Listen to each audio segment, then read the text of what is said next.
All right, well, the injury bug has officially hit the Kansas City Chiefs with 4 players being ruled out for Sunday's matchup against the Buffalo Bills. So we got to talk about that and process through the moves KC could make with all these players out. Then there's some big Justyn Ross news that was announced earlier today, and it looks like he's about to return here to the team very shortly. So let's talk about it. But first, how about those?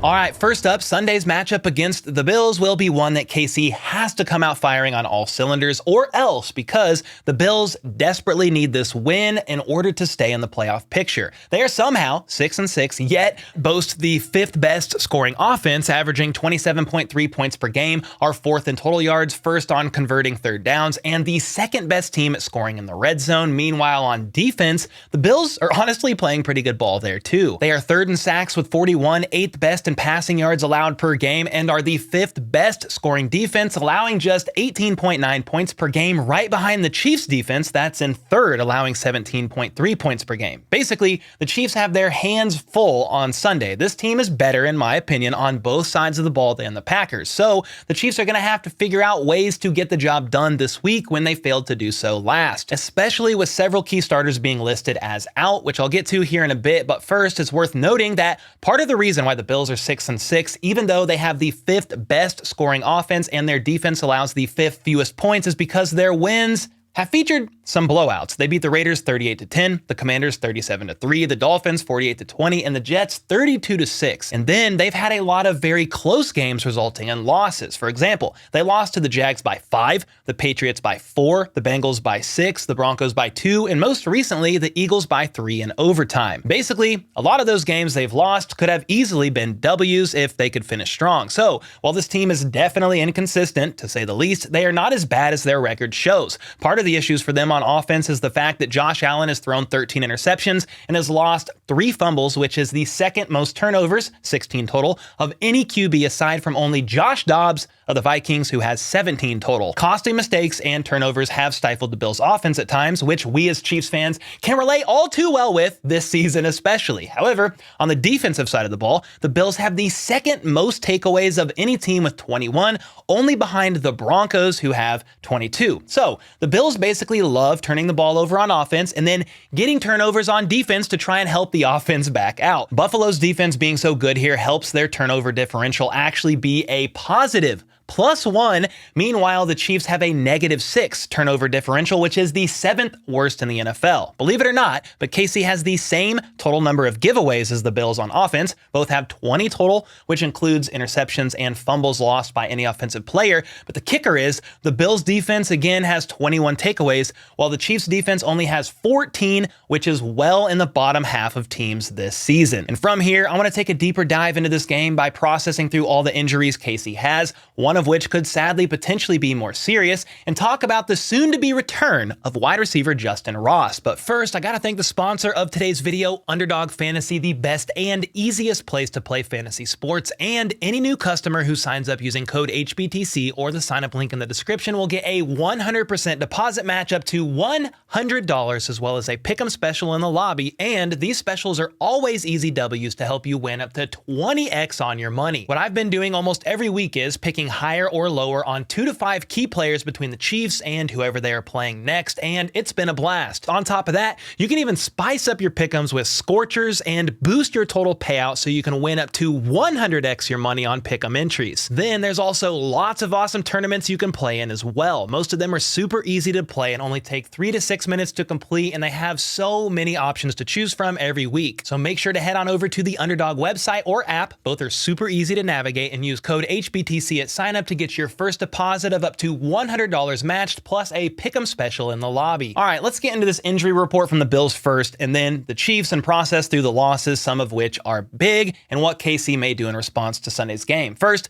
the Bills injury report is more simple, revealing just 2 players listed as questionable, with those being cornerback Kaiir Elam, ankle, and tight end Dawson Knox, wrist. And every time I see the name Kaiir Elam, I just smile, thinking about the fact that the Chiefs jumped the Bills to grab Trent McDuffie. Elam has had a discouraging start to his NFL career, to say the least, being a healthy scratch for much of the season. Anyway, both of these players have recently had their 21-day practice windows opened up to return from IR and could potentially play this Sunday, though Matt Parino, a beat reporter of the Bills, did say that Elam will not be activated off of IR, though there is a chance that Dawson Knox could be based on how practice looked today. It's also worth noting that even though Von Miller was arrested last week, he's set to play, which we'll talk more about later, and I talk about way more in depth in this video right here, I believe, on one of these sides. Now, for the Chiefs, there's been 4 players ruled out, with all 4 of those players not practicing at all this week. So them being ruled out is no real surprise, but these are some unfortunate injuries. You have 4 starters out, with those being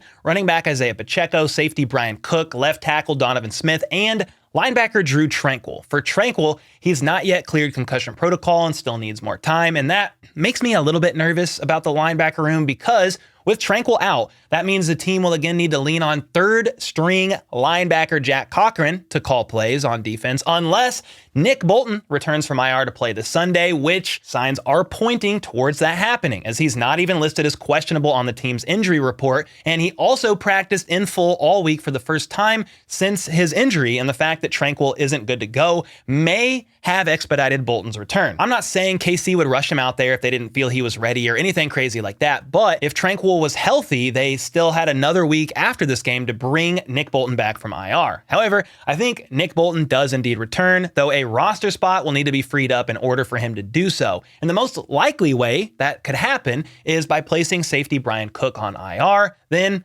bringing back Nick Bolton. Andy Reid was asked about that exact thing today in his presser, which actually also included Isaiah Pacheco, and if either of those two would be or could be potential candidates for IR. And in response, Andy said, "We'll see. Both are kind of being evaluated right now, so we'll just have to see on that." And I'll get to Pacheco here in just a moment because his injury might be the most concerning to me and one of the biggest blows to the offense by far. But first, with Brian Cook out for what could be a while, the rookie, Chamari Connor, could see some more reps, but Mike Edwards definitely will. Defensive coordinator Steve Spagnuolo said yesterday in his presser that he's fortunate to have Mike Edwards here on the team with Cook out, saying Mike has picked up the defense real well and is obviously an intelligent veteran. I could also see KC possibly elevating safety Deon Bush from the practice squad just for some added depth, but we will find out for sure tomorrow when they announce their practice squad call-ups. The next player ruled out is the starting left tackle Donovan Smith, who has been dealing with a neck issue for a couple of weeks now. Andy said earlier this week in his presser that the rookie third-round draft pick from this year's draft, Wayna Morris, is the next man up, and he has confidence in him to protect the blind side of Patrick Mahomes. And while losing out on the veteran Donovan Smith is a blow to the offense for sure, a healthy Wayna Morris could be more effective, but the only way to really know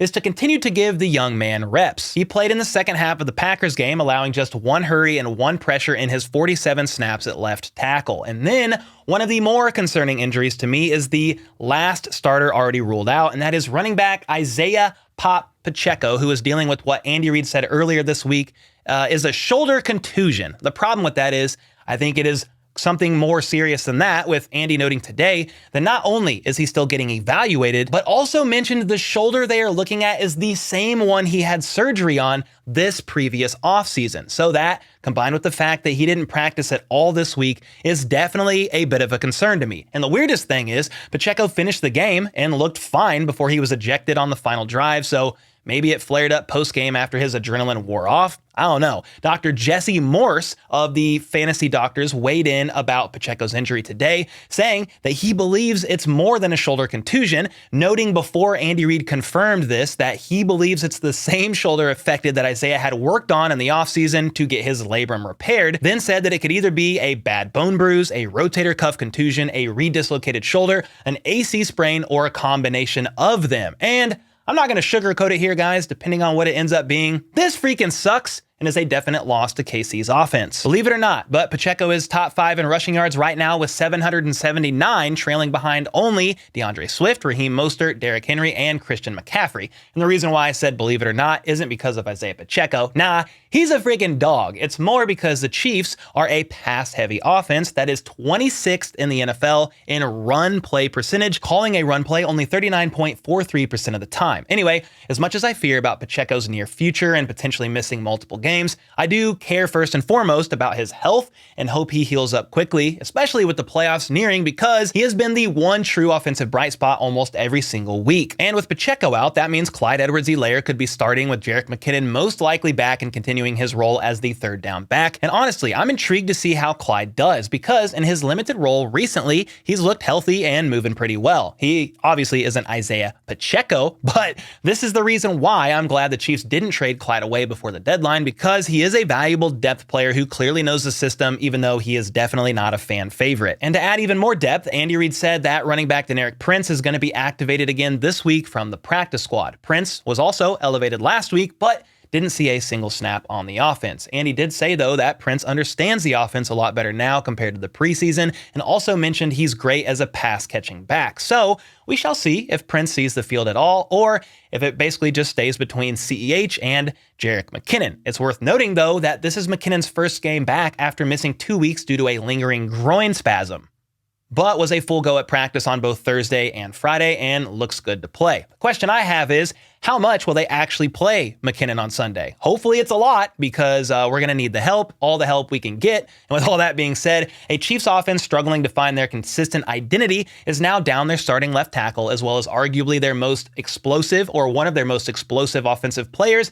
in running back Isaiah Pacheco. But with them out, do you guys think the Chiefs can still overcome and come out firing against a hungry Bills defense? The Bills do struggle against the run, allowing the 20th most rushing yards per game. So hopefully CEH finds his groove quickly in this game. How are you guys feeling about these injuries, though? Do you have faith in a healthy Clyde? Or is your confidence in the Chiefs' run game this Sunday going to be relatively low? Let me know either way in the comments down below. As far as the rest of the injury report goes, Mahomes popped up on there this week with his pec being listed, but was a full participant the entire week, so he should be fine, as was Rashee Rice with his foot, Darius Harris, his wrist, Sky Moore's knee, and Kadarius Toney with his hip. The only player that's worth noting regarding Friday's practice is cornerback L'Jarius Sneed, whose knee was listed on the injury report. The knee is nothing new and is something he's been dealing with off and on since last year, but Matt McMullen's report listed Sneed as limited today after being a full go on Wednesday and Thursday, so it's at least worth monitoring, though I do think Sneed suits up and plays on Sunday. Now, in spite of the Chiefs battling through some unfortunate injuries, I still believe, and they could really benefit by winning this game to push them closer to the 1 seed and not suffer their 4th loss in the last 6 games. Thankfully, the game is being played at Arrowhead, with Sunday being a high of 46 and mostly sunny in KC. And the Chiefs wide receiver room is the main thing I need to see step up this Sunday, please, for the love of God, especially with Pacheco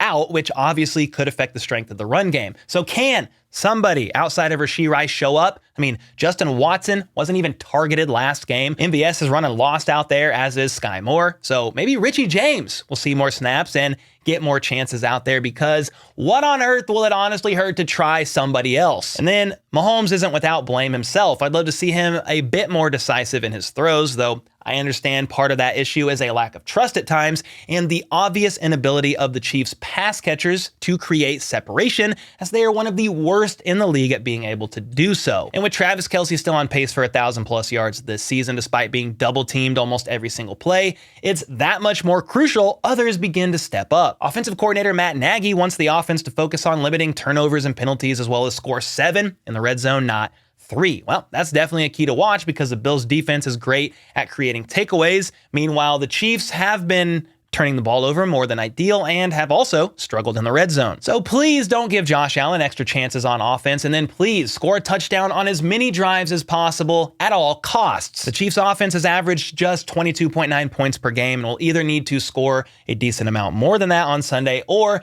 the Chiefs defense is going to have to play out of their minds and keep the Bills under 20 points if they want a shot at winning this game. The Bills are great on both sides of the ball in points scored and points allowed, as I shared earlier in this video, and that's why the Chiefs defense will need to do their best to force punts and create some turnovers on Josh Allen, who honestly is a turnover machine, leading the league in turnovers since 2018, so that's a very real possibility. They will also need to try and limit the Bills' run game, as they average the 10th most rushing yards per game, and their running back James Cook averages 4.8 yards per carry. The return return of linebacker Nick Bolton should help with that, though he will still be wearing a cast from what I understand, which could still limit him a bit. And even with Bolton back, fingers crossed he does indeed return like it seems to be trending, the Chiefs defense still struggles against the run, allowing roughly 115 rushing yards per game. And we can't forget about the fact that Josh Allen can run as well with the best of them. He currently has 342 rushing yards this season, which is the second most on the team, and he averages 5.5 yards per carry. So KC needs to try and contain this man and force him to make some mental mistakes in this game by getting pressure on him. Then, of course, Sneed has got to lock down Stephon Diggs, and also they got to pay attention to Gabe Davis, Dalton Kincaid, as well as Khalil Shakir. But hopefully, McDuffie stays locking everyone down, and Mike Edwards makes the most of his opportunities with Brian Cook out. Justin Reed continues to step up, and even in the midst of the Chiefs' offensive struggles and the defense coming off their worst game last week, the return of Nick Bolton is a big one, and I'm going to roll with the Chiefs finding a way to get this done, winning 24-21 at Arrowhead. However, predictions are sort of all over the place right now, with many also siding with the Bills. They definitely need this win badly. I just think that KC needs it more and will prevail in the end as the victor. Make sure to let me know your score predictions as well, because I'm intrigued to see what you guys are also thinking. And finally, we got some somewhat surprising Justyn Ross news today, kind of out of nowhere, and that was in the form of a simple tweet put out there by Adam Schefter that said, Chiefs wide receiver Justyn Ross, who has missed the last 5 games on the commissioner exempt list after an October incident, will be suspended 6 regular season games for violating the personal conduct policy. So yeah, that happened quickly and kind of sucks that he's suspended for 6 games, but Schefter goes on to say that since any games a player misses while on the exempt list is credited against his suspension, he will be back with the team on Monday, this Monday, after the Chiefs game against the Bills. He will have to pay back the 6 game checks he receives on paid leave, but Justyn Ross is back. At least that's what it's looking like, with the Chiefs still need to clear a spot for him to get back on the 53-man roster, if that is indeed their desire to keep him around. And I had a feeling that the recent Von Miller situation would force the NFL's hand on an announcement, and just like that, they did within roughly a week of Von Miller's arrest, though he is indeed slated to play this Sunday as no official charges have been filed. And as a reminder, Justyn Ross could no longer be facing criminal charges here in the future after an application for diversion in his case was granted, and that happened at the end of November. But it's intriguing to me how fast the league acted on his suspension, and interesting that he's basically already served almost all of that suspension. Again, it's not like Justyn Ross is a major needle mover of the wide receiver room, having only caught like 3 passes all season long, so I'll remain ever so curious to see what the Chiefs' plans with him are the rest of the season. Will they add him back into the mix of an already struggling wide receiver room? What do you guys think? Does this news make you happy, or are you more indifferent and don't really care who the heck is out there on the field as long as somebody aside from Kelsey and Rashee Rice are able to step up and make plays? If so, could Justyn Ross be one of those guys here down the stretch? Only time will tell. Let me know your thoughts in the comments down below, and until next time, let's go. Let's freaking go. How about those?